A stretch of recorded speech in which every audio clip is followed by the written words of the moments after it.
आधुनिक हिंदी साहित्य के अंतर्गत हम भारतेंदु से प्रारंभ करते हैं। 1857 से 1900 के काल को भारतेंदु युग के नाम से जाना जाता है। भारतेंदु के व्यक्तित्व से, उनकी साहित्य सर्जना से प्रभावित होकर कुछ और साहित्यकार भी उनके साथ जुड़ते चले गए और उन्होंने भी हिंदी साहित्य में अतुलनीय योगदान दिया। वे कवि भारतेंदु मंडल के कवि कहलाए। भारतेंदु मंडल ही हमारा टॉपिक है आज का, जिसके बारे में हम विस्तार से चर्चा करेंगे कि इस मंडल में कौन कौन से कवि हैं, उनकी क्या क्या रचनाएं हैं, उनकी हम चर्चा करते हैं। तो सबसे पहले हम बात करेंगे प्रताप नारायण मिश्र के बारे में। प्रताप नारायण मिश्र के बारे में बात करने से पहले थोड़ा उनकी जन्म के बारे में बात कर लेते हैं। तो प्रताप नारायण मिश्र, उनका जो जन्म है 24 सितंबर 1856 में बैजे गांव उन्नाव में हुआ था। इनका देहांत 1894 ईस्वी में हो गया। मात्र 38 वर्ष की अवस्था में इनका देहांत हो गया। चलिए हम बात करते हैं प्रताप नारायण के बारे में। तो पहला पॉइंट ये है कि प्रताप नारायण मिश्र की जो भाषा है उस पर अवधी बोली का प्रभाव दिखाई देती है। अवधी बोली का प्रभाव इनकी भाषा पे बहुत ज़्यादा दिखाई देता है। लावनीबाज भी इन्हें कहा जाता है, क्योंकि इन्होंने लिखने का जो आरंभ है वो लावनी छंद से ही किया। लावनी का अगर बात करें तो लावनी का मतलब ये है कि आंचलिक बोली को स्पष्ट करने को ही लावनी कहते हैं। एक तरह का ग्रामीण बात करने की या बोलने की शैली है लावनी। ठीक है, तो आगे हम बात करते हैं। मिश्र जी ने हिंदी हिंदू हिंदुस्तान का नारा दिया। मिश्र जी की कुछ रचनाएं हैं जिसके बारे में हम चर्चा करेंगे। उससे पहले हम मिश्र जी की उर्दू में भी बात कर लेते हैं, क्योंकि भारतेंदु के काल में उर्दू में कविता लिखने का बहुत चलन था। जितने भी भारतेंदु मंडल के हैं उनमें अधिकांश उर्दू में भी कविताएं करते थे, क्योंकि उस टाइम पे उर्दू को तवज्जो ज़्यादा मिला हुआ था हिंदी की अपेक्षा। कुछ समय बाद हिंदी को वो स्थान मिला जो उर्दू को मिला था। बाद में हिंदी का वर्चस्व कायम हुआ। इसीलिए भारतेंदु जी हमेशा हिंदी के प्रति समर्पित रहे और हिंदी पर जोर देते रहे, हिंदी भाषा पे। फिर भी उर्दू लोगों तक अपनी भावनाओं को, अपनी बातों को पहुंचाने के लिए उर्दू का सहारा लिया इन लोगों ने, क्योंकि उसमें समाज में उर्दू का काफ़ी वर्चस्व था। मिश्र जी ने उर्दू में जो लिखा है मेन, उसमें कसीदा, शेर, मरसिया आदि रचनाएं की है उर्दू में। इनकी रचनाओं में भी भारतेंदु जी की भांति समसामयिक देश की दशा तथा राजनीतिक चेतना का वर्णन मिलता है। यानी मिश्र जी की जो रचनाएं हैं उसमें भी, जैसे भारतेंदु जी अपने समय में समसामयिक देश की जो दशा है, राजनीति है, जो चेतना है उसके बारे में वर्णन किया है कि कैसे लोग को जागरूक किया है, जो सामाजिक कुंठाएं हैं उसको दूर करने के लिए ललक है उनके अंदर, और लोग को शिक्षित करने के लिए कैसे प्रयत्न कर रहे हैं, वो सब कुछ हम इनके मंडल में भी देख सकते हैं। मंडल के जितने भी साहित्यकार हैं, तो मिश्र जी ने भी ब्रज भाषा को काव्य रचना के लिए चुना। इस युग की साहित्य सबसे बड़ी देन है, भारतेंदु युग में साहित्यिक गोष्ठियों का निर्माण हुआ भारतेंदु युग में। चलिए हम बात करते हैं कि प्रताप नारायण मिश्र की कौन कौन सी रचनाएं हैं।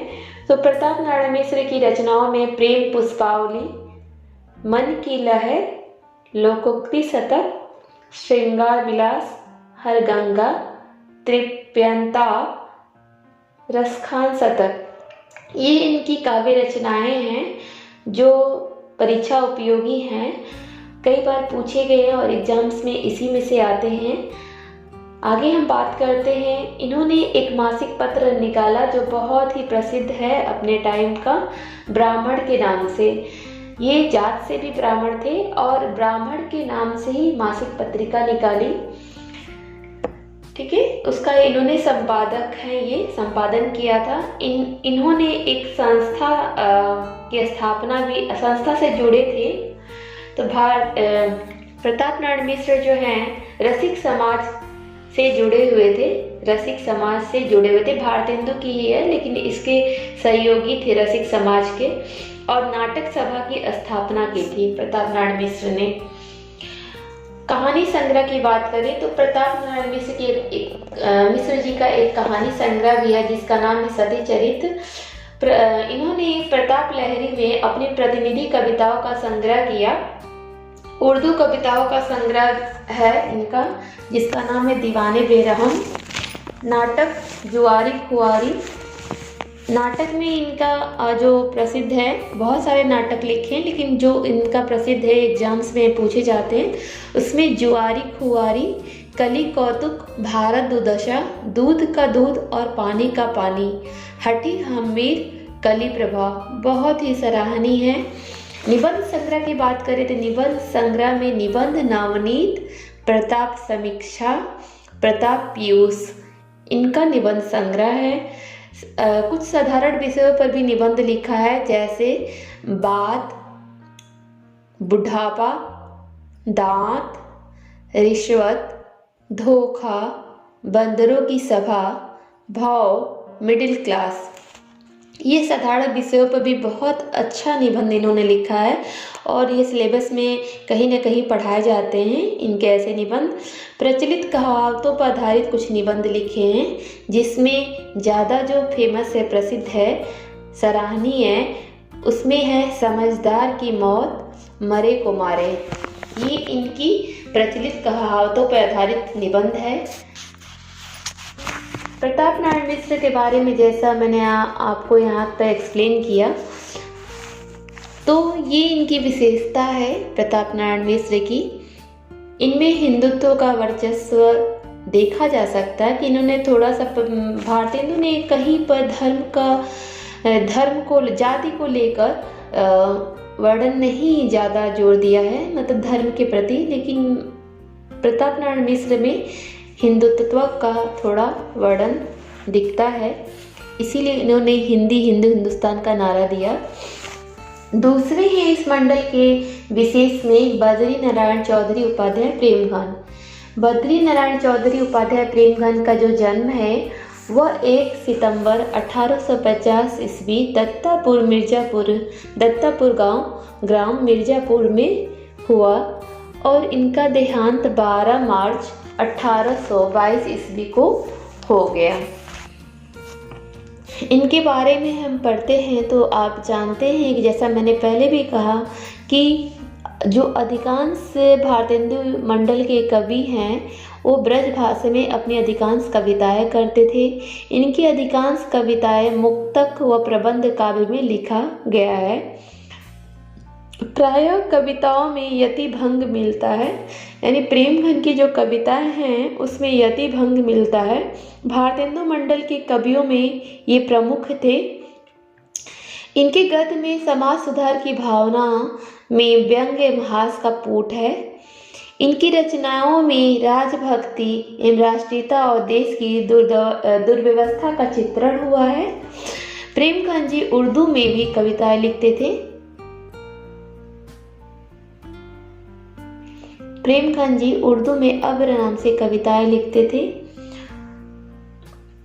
चलिए रचनाओं के बारे में बात कर लेते हैं। तो प्रेमघन जी की रचनाएं जो है जीर्ण जनपद, ये ग्रामीण दुर्दशा के बारे में ही है, ग्रामीण जीवन शैली पर लिखी हुई इनकी रचना है, वहाँ के दुर्दशा के बारे में। प्रबंध काव्य है, बहुत बार एग्जाम में यहाँ से पूछा गया है जीर्ण जनपद किसका है प्रबंध काव्य, तो ये प्रेमघन का है। दूसरा अलौकिक लीला, इसमें कृष्ण की लीला का वर्णन है। अलौकिक लीला आख्यानक काव्य है ये। मयंक महिमा जो है ये भी प्रबंध काव्य है, लेकिन ये खड़ी बोली में लिखी हुई प्रबंध काव्य है और ये अपूर्ण रह गई। ये अंतिम दौर पे इन्होंने मयंक महिमा लिखा था। आनंद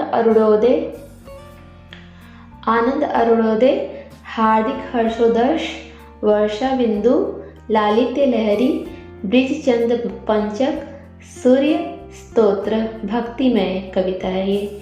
इनकी काव्य रचनाएं हैं। ये सारे एग्जाम्स की दृष्टि से बहुत ही इम्पोर्टेंट हैं नाटक की बात कर लेते हैं। इन्होंने कुछ नाटक भी लिखे हैं जिसमें भारत सौभाग्य, दारंगना रहस्य, प्रयाण, रामागमन काफ़ी उल्लेखनीय हैं।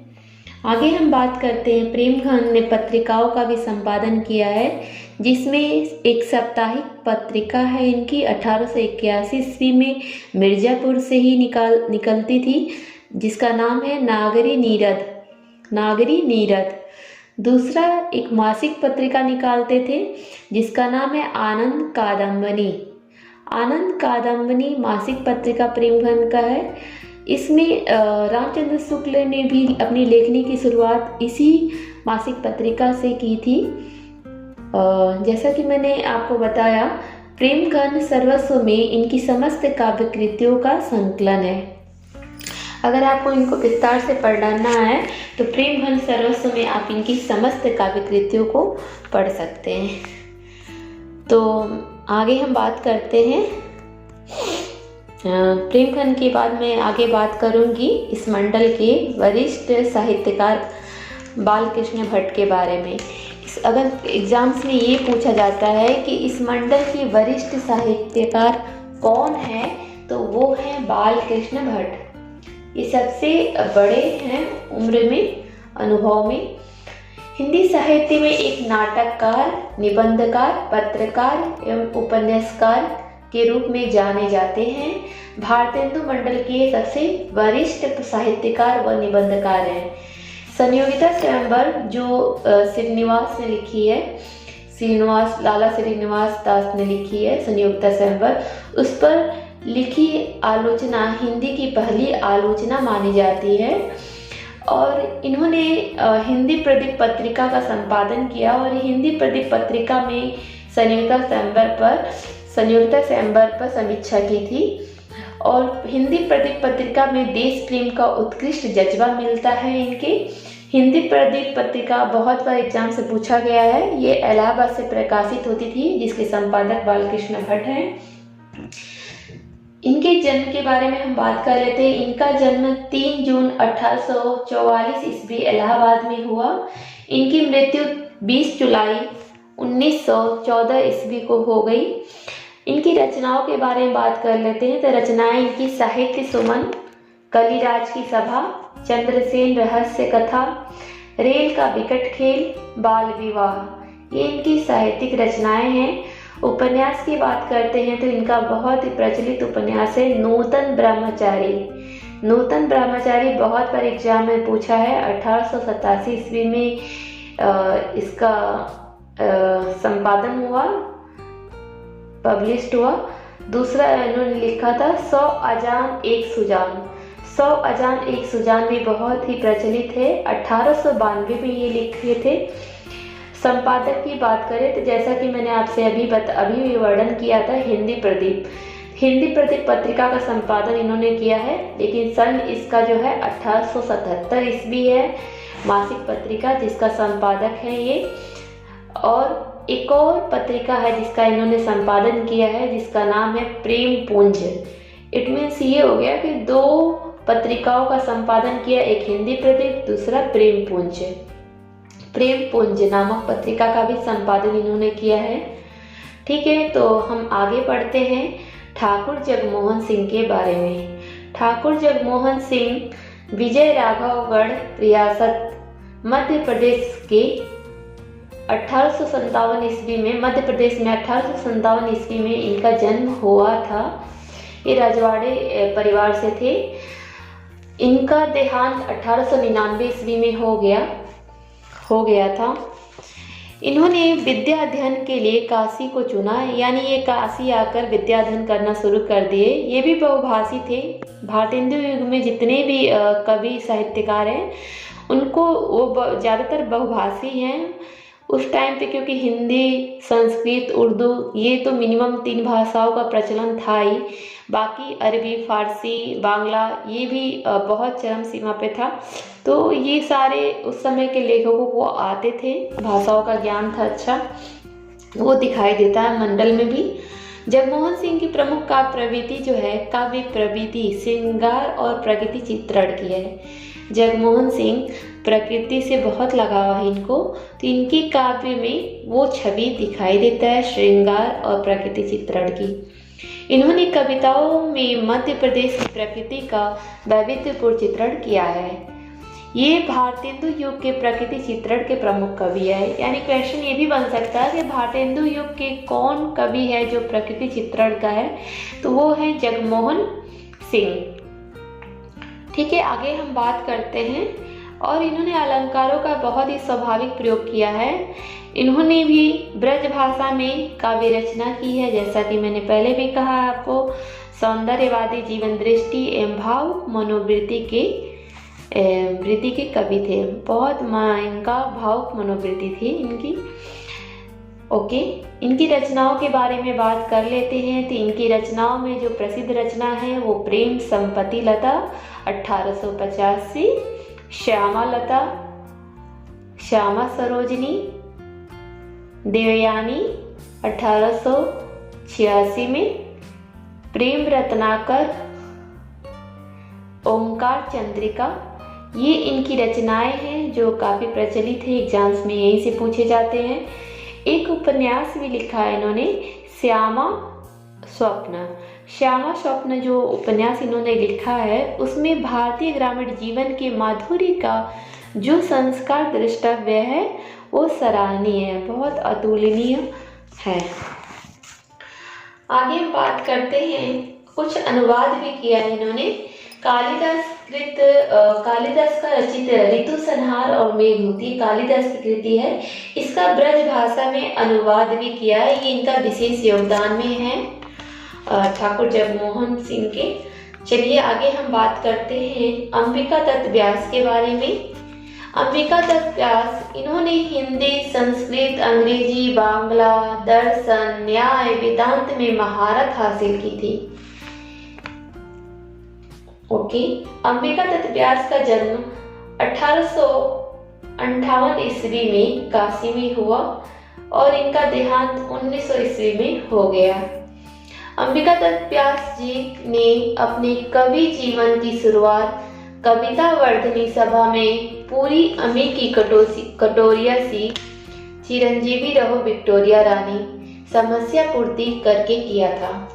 यानी इन्होंने अपनी मतलब कवि जीवन की जो शुरुआत है भारतेंदु की कविता वर्धनी सभा है, जिसमें उन्होंने पूरी अमी की कटोरिया सी चिरंजीवी रहो विक्टोरिया रानी समस्या पूर्ति करके किया था। समस्या पूर्ति भारतेंदु की युग की बहुत बड़ी देन है। इस समय समस्या पूर्ति बहुत ही प्रसिद्ध था। इस समस्या पूर्ति पर उन्हें इस सभा द्वारा सुकवि की उपाधि प्राप्त हुई। यानी भारतेंदु ने इनको सुकवि की उपाधि दी थी। इसी समस्या पूर्ति के बाद इनको यह पदवी मिली थी, उपाधि मिली थी। व्यास जी ने भारतेंदु युग में अतुकांत काव्य रचना पद्धति अपनाकर नवीन प्रयोग किया था। अतुकांत काव्य रचना पद्धति अपनाकर एक नवीनी प्रयोग किया था। इन्होंने बांग्ला के दीर्घ ललित छंद का प्रयोग काव्य में किया था। इन्होंने बांग्ला के दीर्घ ललित छंद का प्रयोग काव्य में किया था। पीयूष प्रवाह पत्रिका का पहले नाम वैश्व पत्रिका था, जिसका संपादन व्यास जी ने किया था। यानी पीयूष प्रवाह पत्रिका का संपादन अंबिका दत्त व्यास ने किया था, जिसका पहले नाम वैश्व पत्रिका था। सुकवि सत्सई संग्रह में अगर मैं बात करूं, चलिए मैं अभी रचनाओं पे बात कर लेती हूँ। तो इनकी जो रचनाएं हैं पावस पचासा 1886 ईस्वी में जो इनकी रचना आई वो पावस पचासा है, बहुत ही प्रचलित है। दूसरा सुकवि सत्सई 1887 में, हो री 1891 में ये रचना आई। बिहारी बिहार 1898 में, बिहारी बिहार में बिहारी के दोहों की कुंडलिया छंद में भाव विस्तार किया है इन्होंने। जो बिहारी के दोहे हैं रीतिकाल के, उनकी उसी को कुंडलिया छंद में भाव विस्तार किया है। कंसवध प्रबंध काव्य है।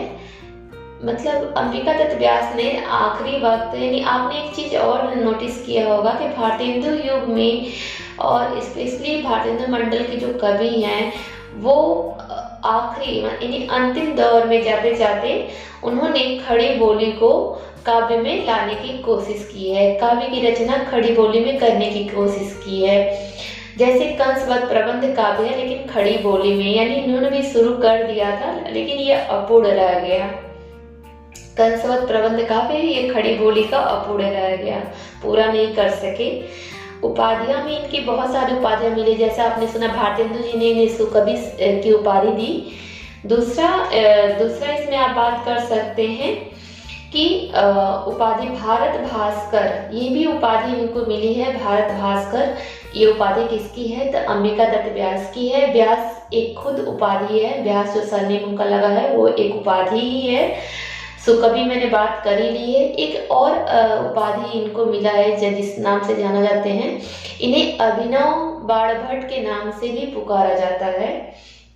इनकी गद्य रचनाओं में जो विशेष है वो समस्या पूर्ति वर्चस्व है, समस्या पूर्ति सर्वस्व है। समस्या पूर्ति सर्वस्व इनकी गद्य रचनाओं में विशेष है। तो चलिए हम आगे बात करते हैं राधा कृष्ण दास के बारे में। ये भी भारतेंदु मंडल के कवि हैं। भारतेंदु जी के ये फुफेरे भाई भी हैं और इनके बारे में भी बहुभाषी थे। ये काशी नागरी प्रचारी सभा के अध्यक्ष भी रहे हैं और सरस्वती पत्रिका के संपादक मंडल में भी रहे हैं। चलिए बात करते हैं इनकी रचनाओं की मुख्य विषय क्या है। तो भक्ति श्रृंगार के साथ साथ समकालीन राजनीतिक चेतना भी इनकी कविताओं में देखा जा सकता है। यानी इनकी रचनाओं में समकालीन राजनीतिक चेतना तो है ही, साथ में भक्ति और श्रृंगार भी है। ये ब्रज भाषा और खड़ी बोली दोनों के कवि थे। इनकी रचनाओं में समसामयिक पत्रों का इतिहास जो है वो मील का पत्थर साबित हुआ। इनकी रचनाओं में जो सबसे बड़ी देन है वो है समसामयिक पत्रों का इतिहास। इन्होंने लिखा था जो मील का पत्थर, भारतेंदु युग में मील का पत्थर साबित हुआ। चलिए इनकी रचनाओं के बारे में पढ़ लेते हैं। तो इनकी रचनाओं में भारत बारहमासा बहुत ही प्रचलित है, भारत बारहमासा। दूसरा है देश दशा, ये भी बहुत प्रचलित है, देश दशा। रहीम के दोहों पर कुंडलियों की रचना, यानी जैसे अंबिका दत्त ने बिहारी पर किया उसी तरह इन्होंने रहीम के दोहों पर कुंडलिया छंद में भाव विस्तार दिया है। अगला है विनय है। उसके बाद मैकडॉनल्ड है, पुष्पांजलि। जुबली है, जुबली भी क्या है, उसमें भक्ति भावना है। आगे बात करते हैं विजयनी विलाप, ये इनकी रचनाएं हैं। एक उपन्यास भी लिखा इन्होंने, लघु उपन्यास कर सकते हैं, निस्सहाय हिंदू। 1890 ईस्वी में ये रचना किए थे, उपन्यास लिखे थे, निस्सहाय हिंदू। दुखनी बाला, पृथ्वीराज प्रयाग, कुछ नाटक भी इन्होंने लिखा है जिसमें दुखनी बाला, पृथ्वीराज प्रयाग, महाराणा प्रताप, महारानी पद्मावती, राम जानकी, प्रताप विसर्जन, ये इनके नाटक हैं। इसमें भी महाराणा प्रताप बहुत बार एग्जाम्स में पूछा गया है, महाराणा प्रताप नाटक एक किसका है। और देखा जाए तो इसमें कुछ भी पूछ सकता है, राम जानकी भी, दुखनी बाला भी पूछो, पृथ्वीराज प्रयाग भी पूछा जा सकता है, तो आप इसको देख लीजिएगा अच्छे से। जैसा कि मैंने पहले ही बता चुकी हूँ कि काशी नागरी प्रचारी सभा के अध्यक्ष और सरस्वती पत्रिका मंडल के सदस्य रह चुके हैं राधा कृष्ण दास। आगे हम बात करेंगे और एक और अचीवमेंट ये है कि 1893 ईस्वी में काशी नागरी प्रचारी सभा की स्थापना जो है 1893 ईस्वी में हुई थी। इट मीन्स ये भी हो सकता है कि भारतेंदु युग में कौन सी सभा की स्थापना, तो इसमें ऑप्शन में दे सकता है, ये क्वेश्चन बनाया जा सकता है। तो नागरी प्रचारी सभा की स्थापना हुई थी। नेक्स्ट है राधाचरण गोस्वामी। तो हम लोग बात करेंगे राधाचरण गोस्वामी के बारे में, जिनका जन्म 1858 ईस्वी में और देहांत इनका 1925 ईस्वी में हो गया था। राधाचरण गोस्वामी, इनकी रचनाओं का जो विषय है वो पुराण, इतिहास तथा राजनीति रहा है। इनकी रचनाएं इसी के बेस पर रचित है। तो चलिए बात करते हैं इनकी रचनाओं की। इनकी रचनाओं में नव भक्तमाल बहुत ही प्रचलित है, बहुत ज्यादा एग्जाम की दृष्टि से महत्वपूर्ण है नव भक्तमाल, इसे लर्न कर लीजिए, समझ लीजिएगा नव भक्तमाल। दूसरा है तन मन धन से गोसाई जी के अर्पण, प्रहसन है। तीसरा है शिशिर सुषमा, शिशिर सुषमा। चौथा है भ्रमर गीत निपद नादान, भ्रमर गीत निपद नादान। अगला है इश्क चमन, इश्क चमन। उसके बाद है विधवा विलाप, विधवा विलाप, ये भी बहुत इंपॉर्टेंट है एग्जाम की दृष्टि से। उसके आगे है भारत संगीत, उसके बाद है दामिनी दूतिका, उसके बाद प्रेम बगीची, एंड आखिरी जो है एग्जाम की दृष्टि से महत्वपूर्ण वो है भूभारणार्थ प्रार्थना, भूभारणार्थ प्रार्थना, भूभारणार्थ प्रार्थना। ये इनकी रचनाएं हैं। कुछ नाटक भी इन्होंने लिखा है जो काफी इम्पोर्टेंट है एग्जाम की दृष्टि से। उसमें है सुदामा नाटक, सती चंद्रावली, अमर सिंह राठौर, बूढ़े मुंह मुहासे लोग देखे तमाशे। कई बार एग्जाम से पूछा गया है इनका नाटक बूढ़े मुंह मुहासे लोग देखे तमाशे। यह नाटक किसकी कृति है? ती राधाचरण गोस्वामी की है। सती चंद्रावली, सती चंद्रावली जैसा कि मैंने पहले ही बताया था कि इनका जो बेस है लिखने का वो पुराण, इतिहास और राजनीति रहा है, तो सती चंद्रावली भी जो है इतिहास से ही लिया गया है। इतिहास विषय में भी इनका औरंगजेब के समय में जो हिंदू पर अत्याचार हो रहे थे उसी को बेस करके इन्होंने ये सती चंद्रावली की रचना किया है। अमर सिंह राठौर एक ऐतिहासिक नाटक है। सुदामा नाटक नाम से ही स्पष्ट है ये भी नाटक। कविताएं की बात करते हैं तो यमलोक यात्रा, नापित स्तोत्र, रेलवे स्तोत्र, ये इनकी कविताएं हैं। उपन्यास की बात करें तो बिरजा, जावित्री, मृण्मयी, सर्वनाश, अलगचंद इनका जो उपन्यास है वो अपूर्ण रह गया, पूरा नहीं हो सका। ओके, तो ये रहा आपको राधाचरण गोस्वामी के बारे में जो परीक्षा की दृष्टि से इम्पोर्टेंट है, वो मैंने आपको बता दिया, एक्सप्लेन कर दिया। आगे हम बात करते हैं नवनीत चतुर्वेदी। नवनीत चतुर्वेदी को आखिरी इस मंडल का मान सकते हैं। इनका जन्म 1868 ईस्वी बनारस में और मृत्यु 1919 ईस्वी में। इनकी जो रचना है जो प्रसिद्ध है वो कुब्जा पचीसी, कुब्जा पचीसी ही इनकी रचना प्रसिद्ध है। एग्जाम में अगर यहाँ से क्वेश्चन बनता है तो एक ही बन सकता है कुब्जा पचीसी किसकी है, तो नवनीत चतुर्वेदी की है। और ये ब्रज भाषा के सशक्त कवि थे। नवनीत चतुर्वेदी जो हैं ब्रज भाषा के सशक्त कवि थे और ये जगन्नाथ दास रत्नाकर के गुरु भी थे। जगन्नाथ दास रत्नाकर के गुरु का क्या नाम है, तो नवनीत चतुर्वेदी। जगन्नाथ दास जो रत्नाकर है उनका आधुनिक युग के तो थे ये, लेकिन वेशभूषा, भाव, विचार, रुचि सभी से पूर्णतः रीतिकालीन थे। इनकी रचनाओं में अगर बात करें जगन्नाथ दास रत्नाकर, तो इनकी रचनाओं में गंगा अवतरण और उद्धव शतक बहुत प्रसिद्ध है। जगन्नाथ दास रत्नाकर के बारे में बात करें जो कि ये मंडल के नहीं है, मेन नहीं है, लेकिन थोड़ा सा मैंने यहाँ पे एक्सप्लेन कर दिया। गंगा अवतरण, उद्धव शतक इनका बहुत प्रसिद्ध है रचना रत्नाकर जी की। तो ठीक है, हम बात करते हैं आगे। भारतेंदु मंडल में कुछ पत्र पत्रिकाओं का संपादक हैं, उनकी हम एक बार फिर से चर्चा कर देते हैं। तो बद्री नारायण चौधरी प्रेमघन ने आनंद कादम्बनी और नागरी नीरद का संपादन किया। मिश्र जी ने ब्राह्मण पत्रिका का संपादन किया। अंबिका दत्त व्यास ने पीयूष प्रवाह पत्रिका का संपादन किया। राधाचरण गोस्वामी ने, हाँ एक क्वेश्चन रह गया था आपका, शायद मैंने नहीं ये बताया। राधाचरण गोस्वामी जो है भारतेंदु पत्रिका का संपादन किए थे और ये पत्रिका वृंदावन से निकलती थी। 1883 ईस्वी में भारतेंदु पत्रिका का संपादन किया था। सन 1883 है, वृंदावन से भारतेंदु पत्रिका, राधाचरण गोस्वामी ने इस पत्रिका का संपादन किया। अगला है बालकृष्ण भट्ट। बालकृष्ण भट्ट ने 2 पत्रिका का संपादन किया जिसमें मुख्य है हिंदी प्रदीप, दूसरा है प्रेम पुंज। राधा कृष्ण दास हिंदी भाषा के समसामयिक पत्रों का इतिहास लिखा जो बहुत ज़्यादा प्रसिद्ध है।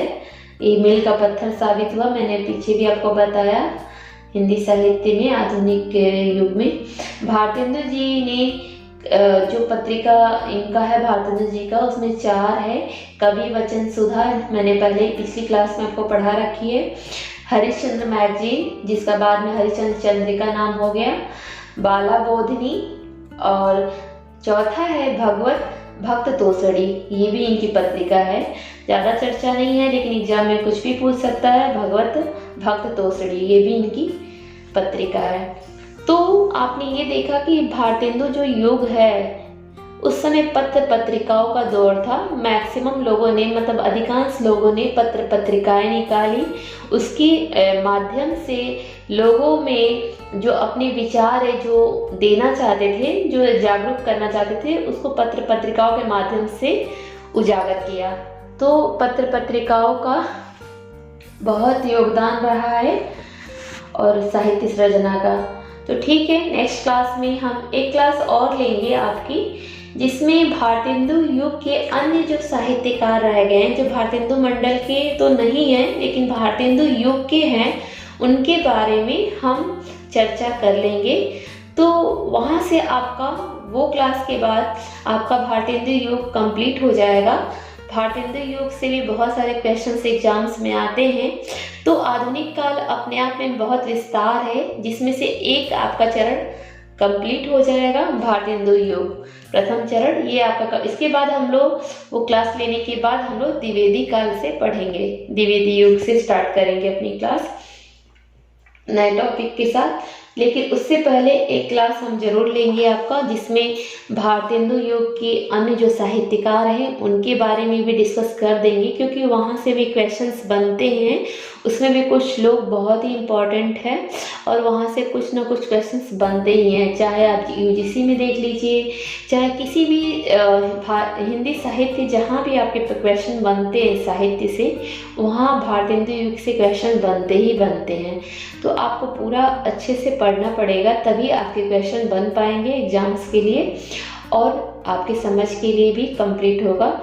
मेरी पूरी कोशिश है कि हम आपको सारे टॉपिक पे अच्छे से वीडियो दूँ, जिससे आपका सिलेबस पूरा कवर हो जाए। हमारी यही कामना है कि आप जो भी एग्ज़ाम्स दे रहे हैं या जिसकी प्रिपरेशन कर रहे हैं उसमें आप 100% दे पाएँ। Thank you so much for watching my video. Thank you so much.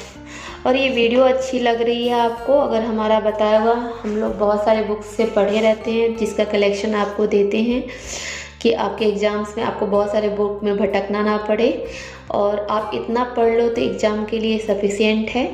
इससे ज़्यादा कुछ नहीं आएगा आपके एग्ज़ाम्स में, चाहे जिस लेवल में भी आप एग्ज़ाम दे रहे हैं, इससे ज़्यादा कुछ नहीं आएगा।